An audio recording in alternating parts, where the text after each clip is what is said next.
One big difference with this album is we recorded it live, and we haven't done that, I think, since, if I'm correct, it might have been the Nun album that we recorded in '93. This time around we recorded one guitar, bass, drums, and vocals at the same time. So doing it like this means you do a lot of takes till you feel like, okay, that felt like a good take, and then you do a whole bunch more takes, so you actually have for each part.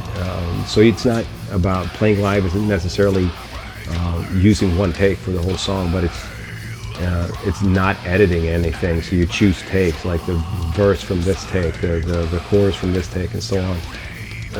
When you do it like that, it's also it kind of brings an energy that's hard to kind of emulate when you're not recording live.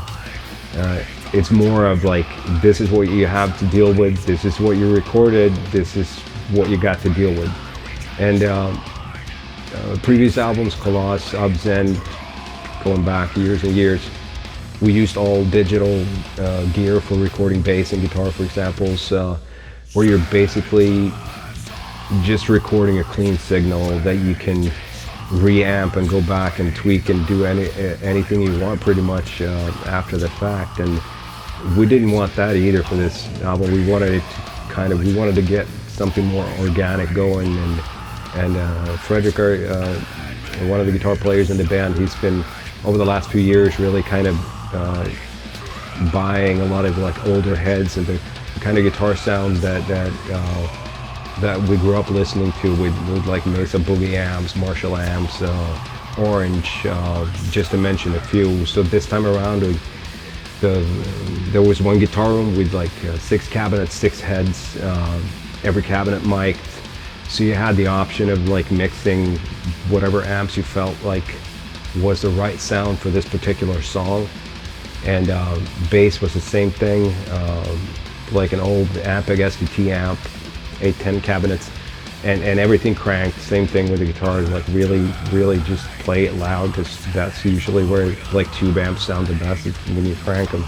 So you had basically one guitar room where all the guitar stuff was, the drum room, and Dick, the bass player, he sat by me in the drum room, so we had kind of a closer connection there. His guitar amp was in the back room, Jens was in one room, doing vocals at the same time. Pretty much every aspect of the recording of this album is different compared to how we've been doing it for a lot of years.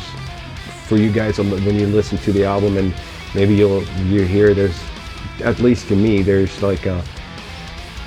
something a little wilder sounding in there. And I think the way I see it, it's all those aspects. You know, you record it live, you use real amps that you just crank, and you have to you just do takes and takes until you like feel good about it, and it brings something. You can hear the flaws in there. There's all sorts of flaws all over the place, but that also brings some energy that I think we've been missing to a degree for a lot of years. Whether that's a necessary or important ingredient in music like us, like ours, I can't really say, but I just know for right now and how we feel about things, we feel that we did the right thing, and this album came out pretty cool by doing things this way.